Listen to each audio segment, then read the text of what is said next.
जिंदगी में जिसको लाइफ का पर्पज क्लियर हो जाता है ना, उसकी जिंदगी बड़ी आसान हो जाती है।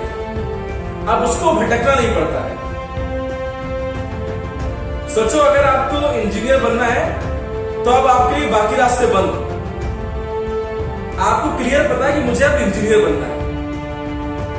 तो इसी तरह अगर आपको कहीं स्पीच देना है और अगर आपको अपना पर्पज क्लियर है तो वहां पे आप एक सक्सेसफुल स्पीच दे पाते हो, आप एक इफेक्टिव स्पीच दे पाते हो। तो आज हमारा डे 3 है और हम स्टार्ट कर रहे हैं अपना थर्ड मॉड्यूल। हमारा थर्ड मॉड्यूल क्या है? Purpose of the speech. तो मैंने इस मॉड्यूल को 3 पार्ट में डिवाइड किया है। तो हमारा फर्स्ट पॉइंट है what is the purpose of your speech. तो पर्पज ऑफ द स्पीच से मतलब है आपको अपना एंड गोल दिमाग में लेकर चलना है। अब मैं आपको एग्जांपल से समझाता हूं।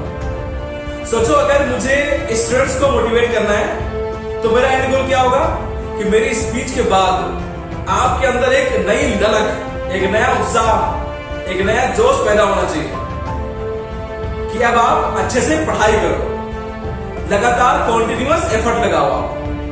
तो ये मेरा एंड गोल होना चाहिए। अब मैं एक और एग्जांपल लेता हूं यहां पे। सोचो आप सेल्स की फील्ड से हो। आपकी सेल्स की स्पीच के बाद आप जो प्रोडक्ट सेल करना चाह रहे हो वो बिकना चाहिए। ये आपका एंड गोल होगा। तो पर्पज क्या हो सकता है आपकी स्पीच का? हो सकता हो आपको मोटिवेट करना हो सकता हो आपको सेल्स करना हो सकता हो आपको मार्केटिंग करना हो। तो पर्पज डिपेंड करता है कि आप कहां पे बोलने जा रहे हो। ठीक है। अब जो हमारा सेकेंड पॉइंट है, why is it important to know the purpose of your speech. क्यों जरूरी है आपको अपनी स्पीच का पर्पज जानना? तो पर्पज जानना इसलिए जरूरी है, अब आप भटकोगे नहीं। जैसे मैंने पहले बताया था, अगर आपको अपनी जिंदगी का पर्पज क्लियर है तो आप इधर उधर नहीं भटकते हो। आपको केवल एक गोल दिखाई दे रहा होता है कि मुझे ये बनना है। तो उसी तरह जब आप अपनी स्पीच प्रिपेयर कर रहे हो तो अब आप इधर तो नहीं भटकोगे।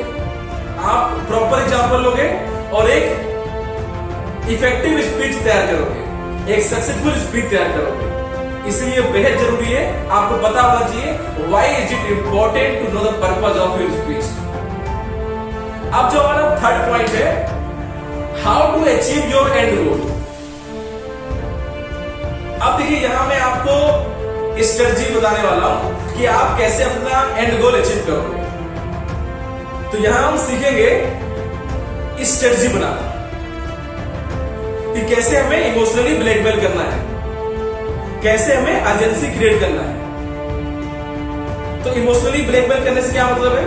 सोचो आप स्टूडेंट हो और आप अच्छे से पढ़ाई नहीं कर रहे हो, तो मैं ऐसे एग्जांपल लूंगा, ऐसी अपनी स्पीच बनाऊंगा कि आप इमोशनली टच हो और आप पढ़ना स्टार्ट कर दो।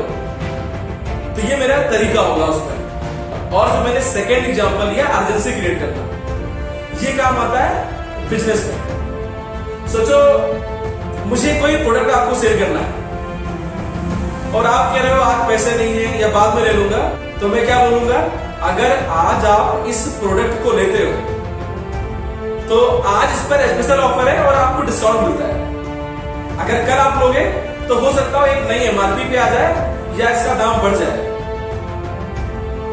तो मैं आपके अच्छे के लिए कह रहा हूं, अगर आज आप लेते हो तो आप प्रॉफिट में रहोगे।